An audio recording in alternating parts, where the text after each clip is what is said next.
Yeah, one of the blind spots, I think, in a lot of beneficial efforts, politically, economically, religiously, educationally, is, I believe, the forgetting of the maxim "grace builds on nature," which is an old scholastic maxim. Grace builds on nature, and so I see for real cultural renewal and betterment and so forth, to really at the Institute here put our attention into cultural enrichment, and then some future generation, I suppose, once we are culturally, established, and our families, our neighborhoods, and so forth. Once those are seen to, then these higher works of betterment will obtain. So that's in the biggest picture what we do, David. And part of that is publishing, and in this instance today, sometimes liturgical publishing. Yeah. So you have a new project over there, that you've designed concerning the divine office. So, on the show here, we speak a lot about liturgy, but it's primarily the liturgy of the Catholic Mass. So I want to start out, just tell us the difference tell us what liturgy is and how the church means it. Sure. Liturgy, speaking of Greek, liturgy comes from a Greek word, of which there's a very similar Latin sounding word, and it means public office. It means public duty. And we could do a whole show some other time on a lot of civil words in the Greek language, which entered church lingo, if you forgive the expression. Yeah. And there's all sorts of deep meanings to that. But one of those is the word liturgy. Now, liturgy prior to the Christian times meant your soldiers, your town mayor, your garbage man, I don't know what the equivalent of all this stuff in the ancient world, but the public servants or the civil servants, they were engaged in liturgy, and the church appropriated this term and sublimated this term to apply to, in answer to your question, the public prayer of the church, the Holy Mass, and the divine office.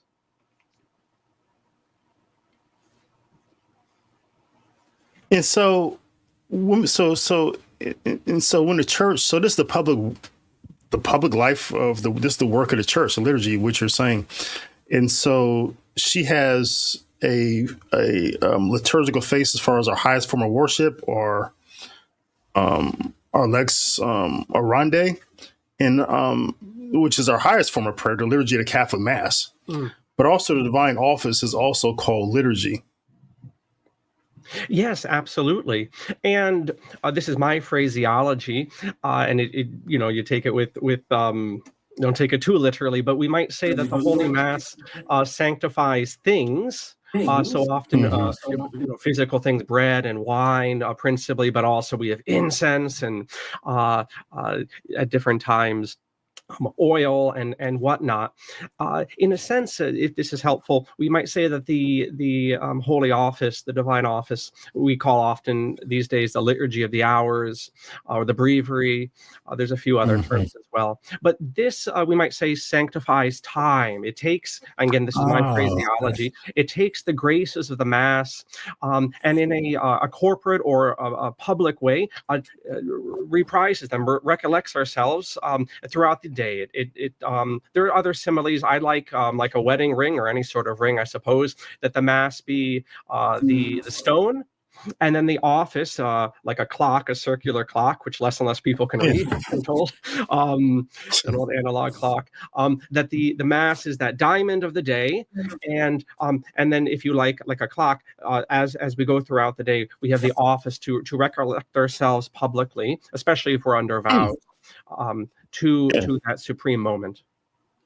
Yeah, interesting. Yeah, I like those analogies and those types. Yeah, that works definitely well. So tell us about your project. What have you been doing with this? Sure.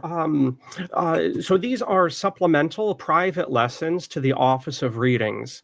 So the Office of Readings in the cursus of the Divine Office in the Latin Church, or the Roman Catholic Church, as we say in America, the Office of Readings is the longest part of the day.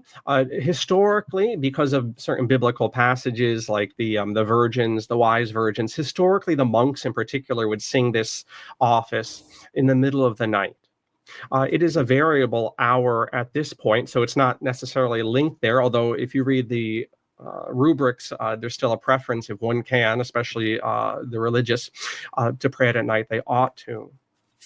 In any case, one of the old principles in the lectionary for the divine office, which in the 20th century came into that of the Mass, one of the principles is what's called Lectio Continua, at least theoretically, in the divine office, that various books of the Bible, and indeed sermons by the Church Fathers, would be read day by day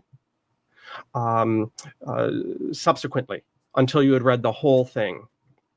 Oh. People who attend the Holy Mass daily now or read their missal will be familiar with that in the Mass of St. Paul VI, that this principle entered the so-called Novus Ordo in the 20th century, I think to great benefit. Mm-hmm.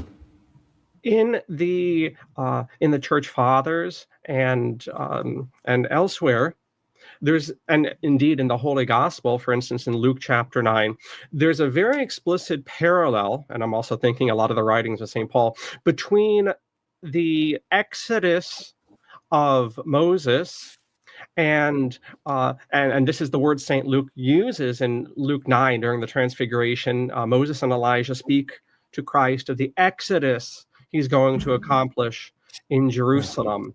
And the Holy Church in the liturgy, in this instance, the divine office, forever and a day, has paralleled, like a railroad track, the reading of Exodus in the office, with the focus there, especially at this Office of Readings, or formerly what we called Matins, paralleled that in a sense with the focus on the Passion of Christ in the Holy Mass.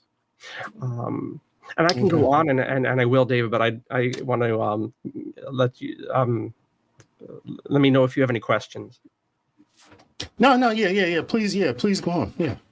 All right. So one of the great things the liturgy teaches us is patience, and that comes in many ways, personally, and also part of this maturity and this patience as we mature in the faith is to realize that no single liturgical book, neither any particular rite of the Church, has the totality or could ever possibly cover every base. There are duties of state that different Christians have in life. There are different commitments under vows that people have made, and there are just simply limitations. And so one of the ways one can provide for the different shortcomings, which every liturgical edition of any book in church history will always have, is just to be familiar with the history, in this instance, of the Latin Rite, which I'll describe, and also to benefit from the other rites of the Holy Church.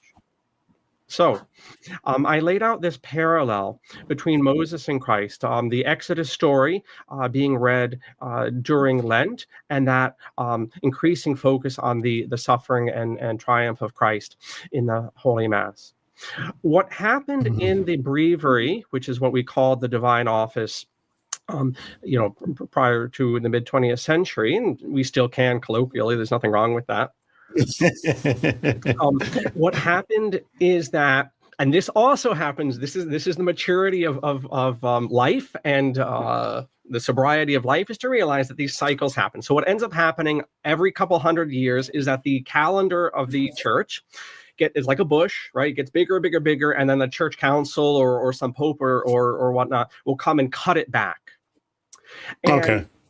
And just because of the growth of saints' days and just the way rankings changed, the medieval period to the Tridentine period, this ideal reading of of Exodus during Lent, which I should also interject, had also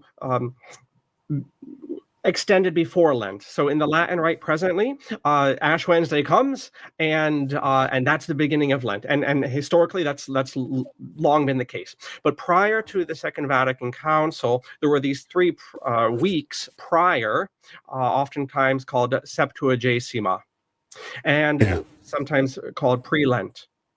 And there's all sorts of symbolism there, but what's appropriate to our time together is that the church actually, prior to the reforms of the 20th century, began with the story of Adam and Eve on Septuagesima, that is to say 70 days before Easter, and then the following week had the story of Noah on Sexagesima Sunday, at least liturgically 60 days before Easter, and then Quinquagesima Sunday, 50 days before Easter, you had the story of Abraham and Isaac.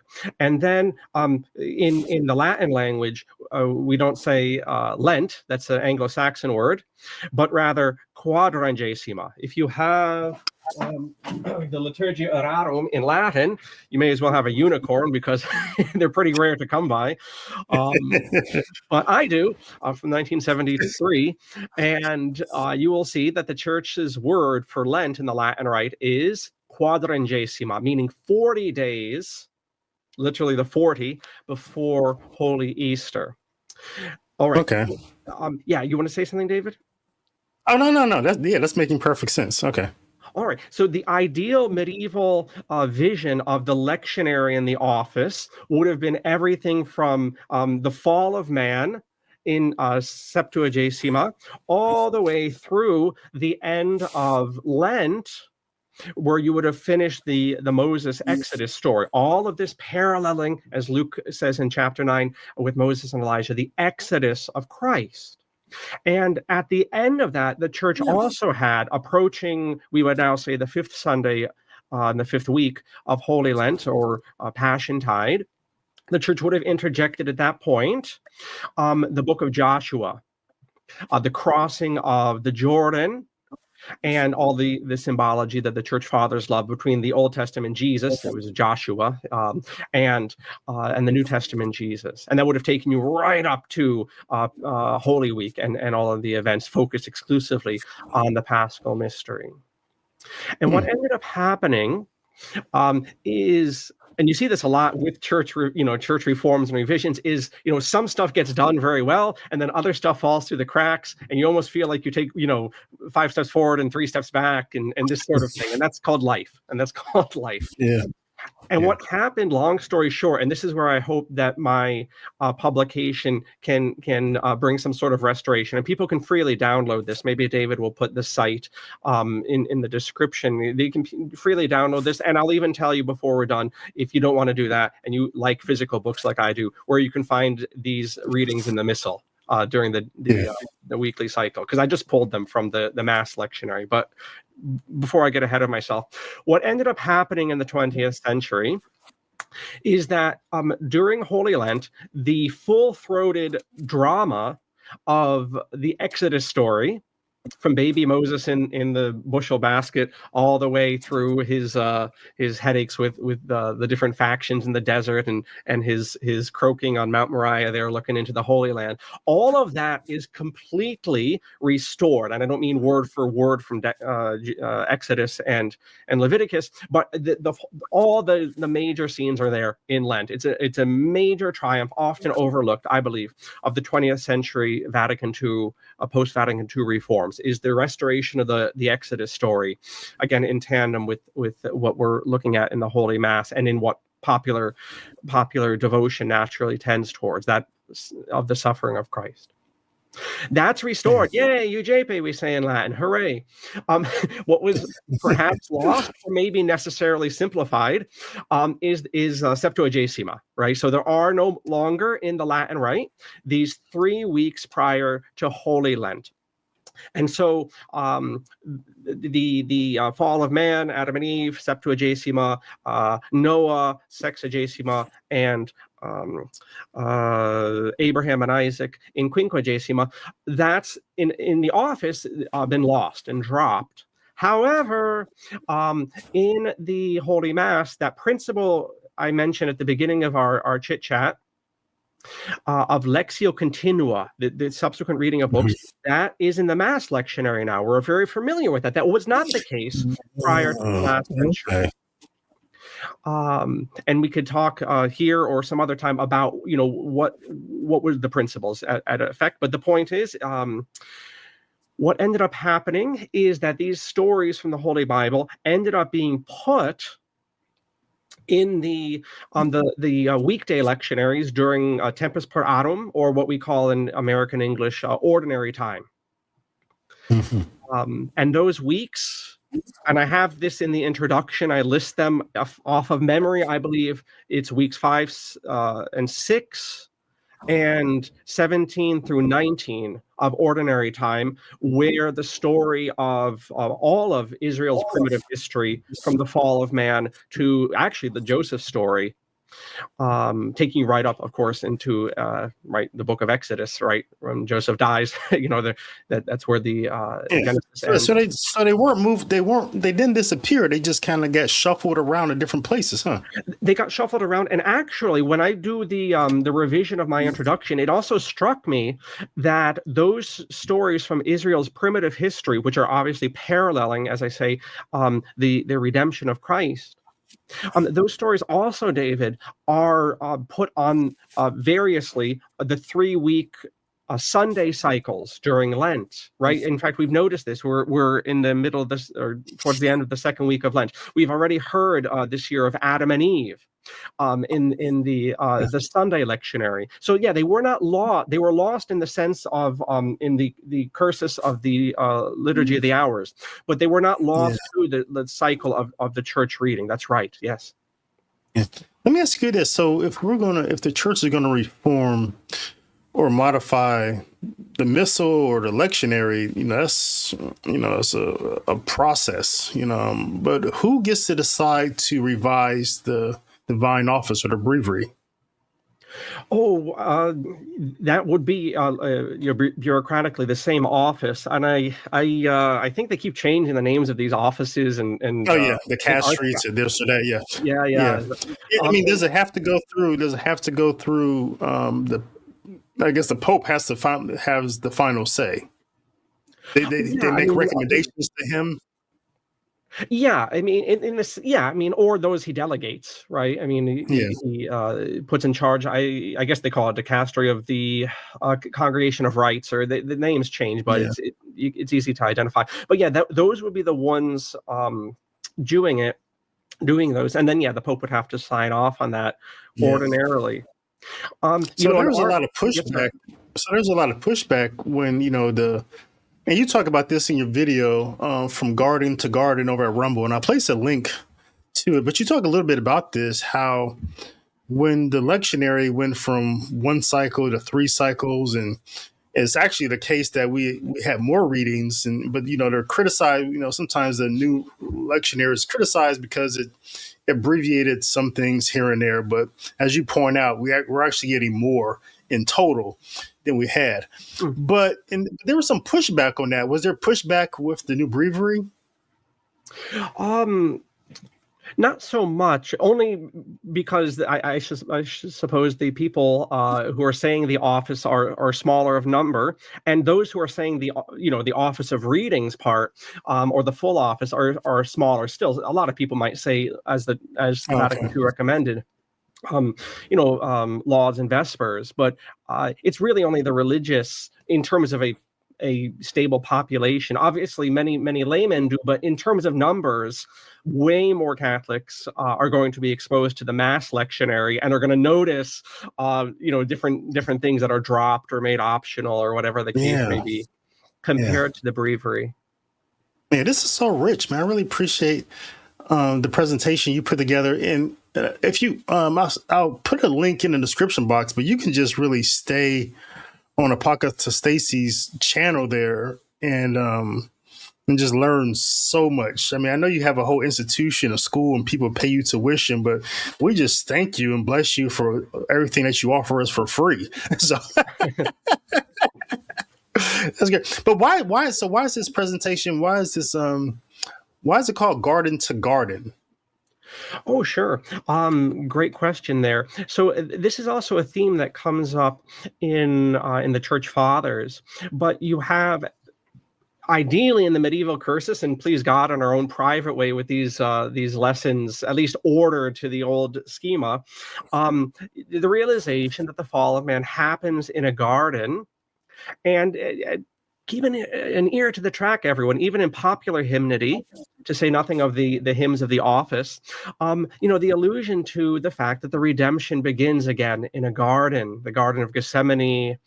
And let's not forget, right, because the church considers the Paschal mystery, right, the suffering, death, and resurrection of Christ to be, in a sense, chronologically, a number of events, but in a mystical sense, a single event. We speak of the Paschal mystery.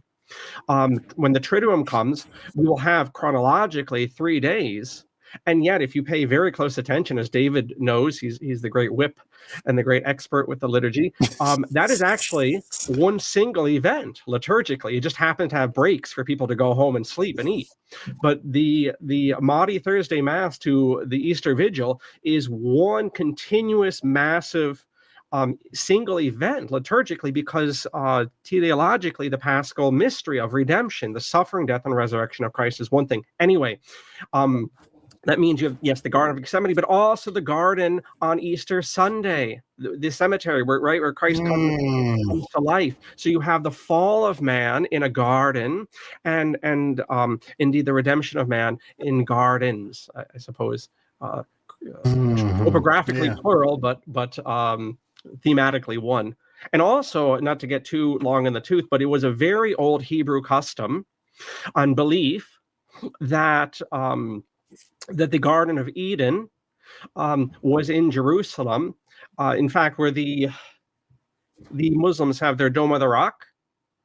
Yeah, is where the temple of Solomon was there. It was the very old belief that that's where the Garden of Eden was.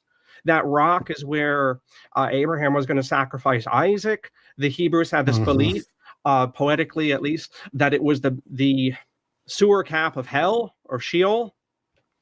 And it is on that mountain range, if just forget about the city, just the mountain range that it sits on, of course, is where the events of redemption happen. So you have the Garden of Eden in Hebrew believing taking place on the same area where the Garden of Gethsemane and indeed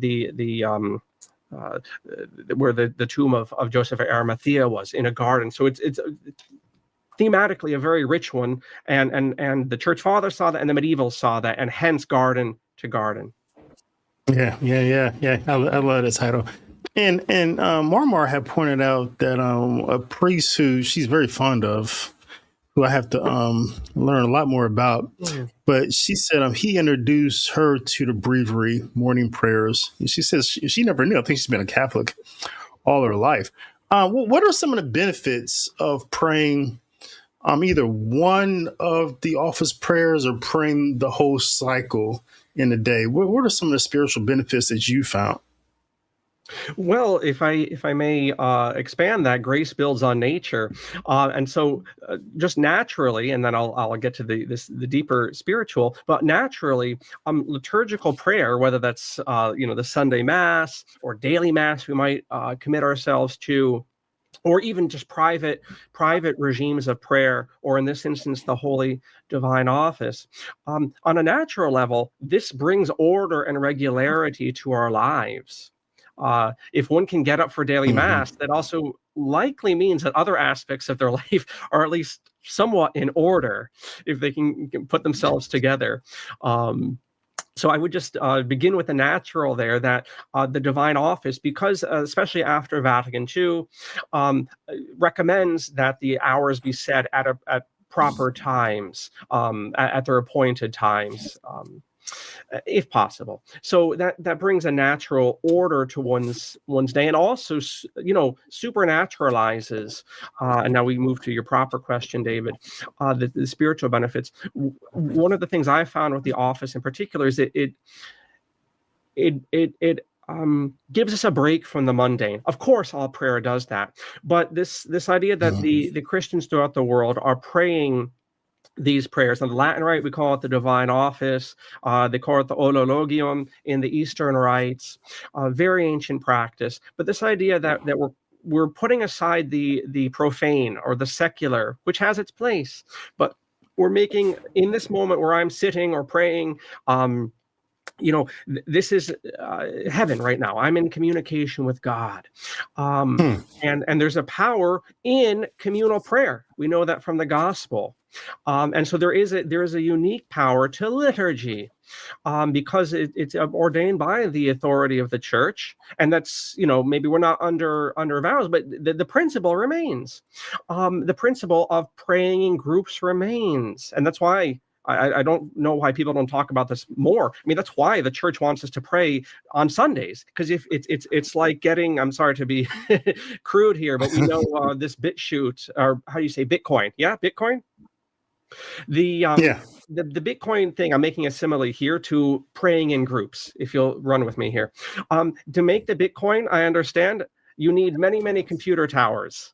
And the more computer towers you have, allegedly, the more of this so-called money that you can generate. The more computer towers you have, the easier it gets to accumulate this natural or digital wealth. And that's really what communal prayer is in general, and especially with the sanction of the church. When it comes to liturgy, we are praying, and that is like bringing all these computer towers. I'm sorry to be silly here, but there's a reality here. That praying in a group is powerful. It's more powerful than individual prayer. And even if we are just on the Amtrak train, or on the before we go in to get our lunch or something, and we're praying the office by ourselves, there is still that communal benefit I propose. Wow. Yeah, I like that. Grace builds upon grace, and but also you're talking about is habitual as well, and so good virtue is habitual, and so in the same way, it sounds like you're saying the liturgical life with the office and with the Mass, it becomes this habitual way that you are, like a state of being, even, huh? Yes, and to continue with your response, or my response to your question, David, and to address this too, one of the other benefits, and this, as you say, this state of prayer that one enters into, especially with the office, because it sacramentalizes, in a sense, our clock and our hours throughout the day. Something else, maybe on the natural plane, but with great spiritual benefit, of encountering the same texts. Of course, we see this in the Holy Mass, and in our own private prayer regimes. But in the office, I mean, there is this constant interaction, principally with the Psalms, with the hymns of the Holy Church, and the Fathers, and it's a marvelous thing. I think we've lost it, not just religiously, but also just in our educational idea. It's a tremendous poverty, and that is coming across texts again. It's very common in this country, I'm sitting on top of America, that people like read Shakespeare once, in high school, and they never do it again. And we really lost this. We have such a glut of information, much of it good, much of it not so good. But what we've lost is returning, and like we see in the Divine Office, returning to the Psalms again and again. And it is remarkable how, only 150 of these poems, and if you, as David knows, as many of the audience knows, how you can hear scripture so many times, and different things will click with you, and then also the church will make different things click with you, because it will use the Psalms for the different feasts or the different saints' days, and it will cast different light on things. It's really remarkable. Really, it's quite dramatic altogether. Yeah, that's that's one thing I love about the office the most. Outside the office, the way it it forces you into the Psalms, and you see the beauty of the Psalms, because if it forces you in there to read, 2, 3, 4 of them, depending, how what the order is. But yeah, I would say that's one thing I appreciate about it. And I can imagine in the monasteries, I can just imagine the monks or the brothers singing these Psalms. It's if I'm singing the Psalms, it's not going to sound really well. The Lord says, make a joyful sound to the Lord. And when I sing, it's not joyful at all. So, but yeah, I can imagine how beautiful that is. The songs being sung with the office, 4 or 5 times a day. Yeah. Yeah, and I think that's an excellent dimension to bring up is we mentioned the sacramentalizing of our day. And it's a whole other discussion, the historical discussion of the so-called disenchanting of life that's happened over the past several hundred years. This loss of the spiritual feeling, which was so natural to peoples all over the world in so-called modernity. But the singing of the office. Yes, I mean, we are entering, and this is very much the liturgical catechesis of the office. We are entering the choirs of heaven when we're singing the office, even if it's lonely, and if we're by ourselves. And if you're crazy like me, and I would not recommend doing this, but singing it on in an Amtrak bathroom once. I used to be very anal retentive about saying the prayers at very specific times and singing them. I've chilled out as I've gotten older, and I would not recommend swaying. Yeah. But the point is, in any case, the entering of oneself into the choirs of heaven. In fact, there's a medieval saint. This was the medieval people. They actually had creativity, drama. He had so many monks. This dude. He actually had 7 choirs of monks. And they went on nonstop. So it's like a school with their lunch schedule, but there was a prayer schedule. And so, one choir would start singing lauds, and then they would finish and go off to breakfast. And then the next would just say the same psalm, the same office again throughout the 7 choir. And they would cycle throughout the day, and they would keep the regular religious rhythm, but they just have these classes, I suppose. And that means nonstop. You had this prayer going on. Not literally not.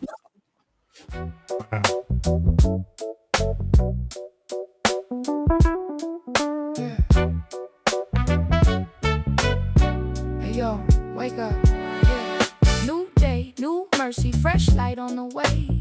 Coffee in the cup, let the silence pray. Word for your walk, truth for your mind. We read the signs, but we don't lose time. Culture talk, scripture sharp. Faith with rhythm, intellect with heart. No panic, no noise, just wisdom and grace. Morning hits different when you start in this place. Wake up, yeah. Tap in right now, let the truth hit soft, let it hit profound. Wake up, don't scroll past prayer. Is David